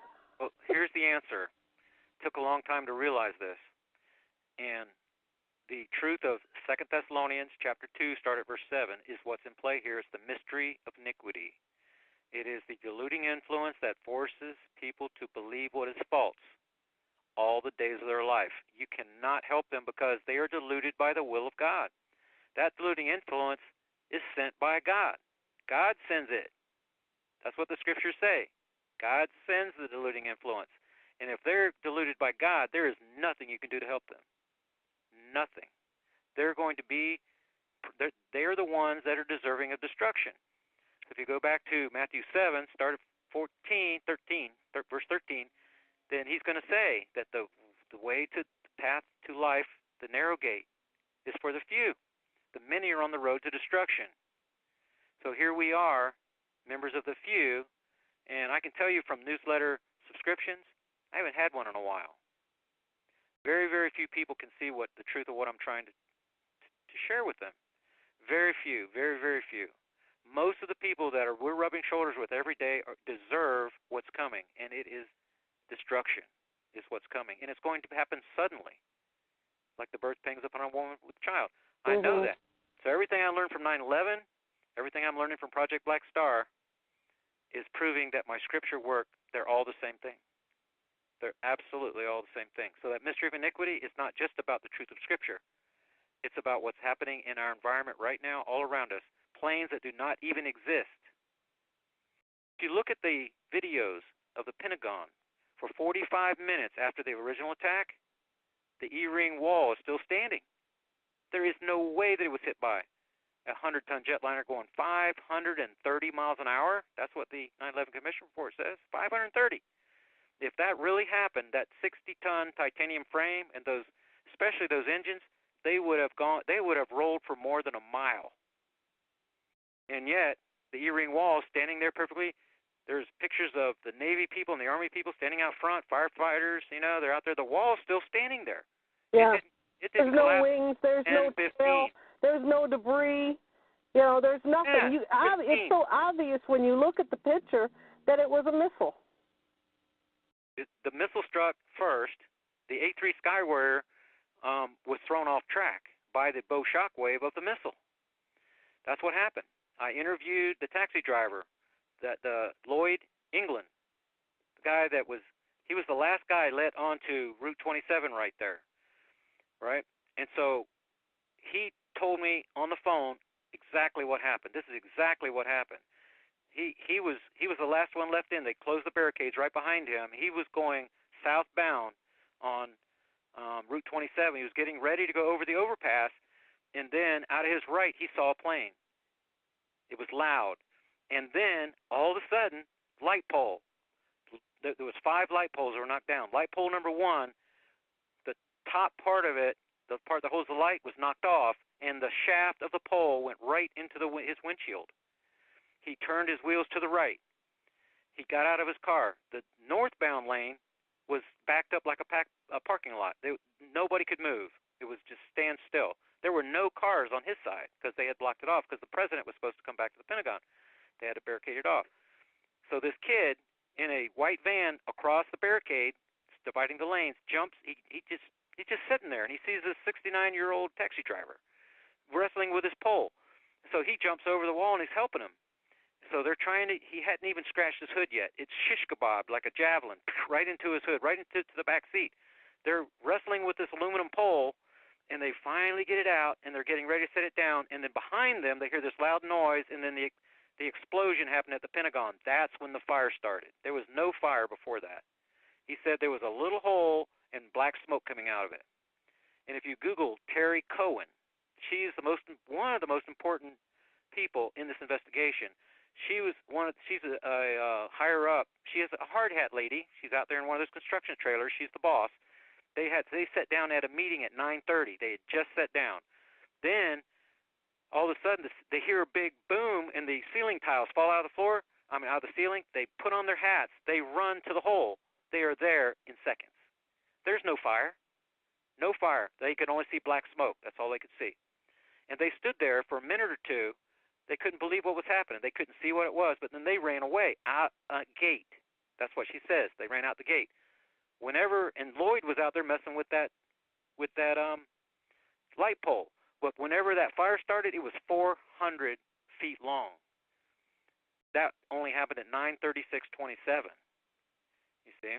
And when you put his testimony with her testimony, and then Alan Wallace, Mark Skipper, this was their first day working at the Pentagon. They were the firemen that were out front. You put their testimony together, then you could see what happened. All of it's laid out in my book. You guys can have it all for free. Terral03.com. So definitely. This has nothing to do with bearded Jihadist radicals. This is our government that did it. But the people that we are rubbing shoulders with, there is nothing that we can tell them that's going to convince them of the truth. And that's why the Black Star's coming. And it's going to make destruction. But those of us that are awake and aware and everything, God has our hairs numbered. We're going to be absolutely perfectly fine. So if you believe in God and you trust Him, you have a relationship with His Word, there's nothing that you need to do. You just keep trusting God and keep your chin up, because soon we're going to be standing together in glory. And these ones that are deserving of destruction, they're the ones that are going to be destroyed. And the thing is that we are already standing in heaven right now. We are already there. If you read Ephesians 2, start at verse 4, seated in the heavenly places in Christ Jesus. We are there right now. It's just that this body, this form, is going to end, and we're going to continue our conversation. We are right in the middle of a conversation in heaven right now, and we're going to be there. We're already there. It's just our rapture it happens in the twinkling of an eye, boom, because we're already there. We're going to meet Him in the air. That's how it's explained to us in the scriptures anyway. So just hold on just a little bit longer, and then you're going to see everything that I'm telling you here is true. But for those that are blinded by deluding influence, just like with you, Bad Baby, they're going to think that I'm out of my freaking mind. That's what they think. Well, a long time ago it used to bother me to be called crazy. I don't care anymore because, the crazy people are the ones that won't believe the truth. Right. But we've done all this before. We've done it all before. We're doing it again. This is the third time that we're doing all this stuff. Whenever we are very close to a veil, we're going to pass through a veil very soon. And when we do, all of this stuff's going to make perfect sense. So the sins that were committed are not being committed here. The sins that were committed in the infinite realm where we're gods. That's where the satanic rebellion happened. Then in heaven, where Michael's fighting the archangel, Michael the archangel is fighting the dragon, the beast, and the false prophet, we're there too. That battle is happening right now. Thing is, it's an almost infinite universe. So we are like constellations. We're giant. This whole universe, the physical universe, is like a drop of water compared to just one of us. So when the rapture happens, we're going to beam out of here, and this is not real. This is like a dream. Where we're going after this, that's not real either. Heaven is created just like the earth. Genesis 1:1. In the beginning, God created the heaven and the earth. It's created. The place that's real is the infinite realm. And we're sometime, many, many ages before we get to go back. Okay, Terrell, we're coming up on the last 9 minutes, so let's recap real quick. What do you think, weather-wise, are we in for? I have been hearing a Arctic winter. I hear earthquakes. So what do you think is going to happen in the next, from now till Christmas? Okay, watch September 23rd. That could change everything. I'm looking for a false flag event to happen out west. It's going to be earth change related. There's too much of the geopolitical information, the keywording that's coming through the stories, talking about the counterintelligence stuff, the intelligence. what's being used in the media to trick us and stuff, September 23rd keeps popping up too much. So watch that date very carefully. The reason that you're going to have an extremely cold winter is because ocean conveyor disruption. And that began back in 2004, maybe even just a little earlier than that. That's when the Black Star made magnetic portal connection to our planet. So the ocean, that's what depleted the northern ice sheets. You know, the northern ice sheets are depleting, but the southern ones aren't, because that's because the magnetite distribution in our planet. Now, I don't have time to go into it all, but the northern ice sheets being depleted means you don't have enough polar drip to keep the ocean conveyor going. The ocean conveyor is broken. That causes the jet stream fluctuations that we have. That you're hearing about the polar vortex phenomenon, started in 2012. That's because the warm water at the equator, by the way, this is the hottest water at the equator now in recorded history. It's never been this hot. And it's getting hotter because of ocean conveyor disruption. See, and that's what they said, that was why the sharks were coming in closer and attacking people, because of the warming water. Exactly right. So that's a symptom. But the thing is, the Earth has to find a way to get that cold air to come south, and it can no longer use the ocean conveyor. So what it's done is you're seeing an enlargement of the massive area above the jet stream. It's larger than it should be. Cold air is trapped up there. So then you have these long fingers that extend down. That's why you notice the jet stream is reaching way down and going back north, right? Making these fingers looks like a flower around if you look down on it, right? But the bottom parts of these flowers are breaking off. That's how the Earth is trying to keep equilibrium. It's what's allowing the cold air to come south, and that's what's affecting the people mostly up in the northern regions of the United States. So they think that we have a global cooling problem, but that's because of the polar vortex phenomenon. In reality, 2014 was the hottest year on record, and 2015 will break that record. We are not going into a mini ice age. This is Black Star related, is what's going on. When you have all these scientists and their models that are broken, they're going to break. But this is the disinformation that they're sending you out there. So yes, it's going to be cold, even though the record, this 2015 will be the hottest year on record for sure. Definitely. It's just the people there in the northern regions. And we want people out there on the West Coast on high alert for this major earthquake, possibly move out of the area or at least prepare for emergencies? If you're right on the coast, then I would really worry. It's the false flag that I would be more afraid of. Another 9/11 is going to happen, and it's going to happen out west this time. That's what we need to be afraid of, because it's the people themselves, these people that are worthy to be destroyed, that's all around us, they are the ones that's going to call for martial law. They're going to demand martial law from what's about to happen. Chaos. That's the reason you have so many people being shipped in here, people that shouldn't be here, that are just being they're flooding in and nobody's doing anything about it. Gangs control, what's the number now? It's over 200 of our cities, almost 250 of our cities are being run by gangs on the inside, and they're not doing anything about it. When the crap hits the fan, the gangs, they're going to get their food, and they're going to get their shelter and everything they want going house to house. Yes. That's what they're here for. So it's the Mad Max threat that I would be more worried about than Earth change threat. But because of the giant event that's going to happen, and then the chaos that follows, it's going to be blamed on the earth changes of what's happening.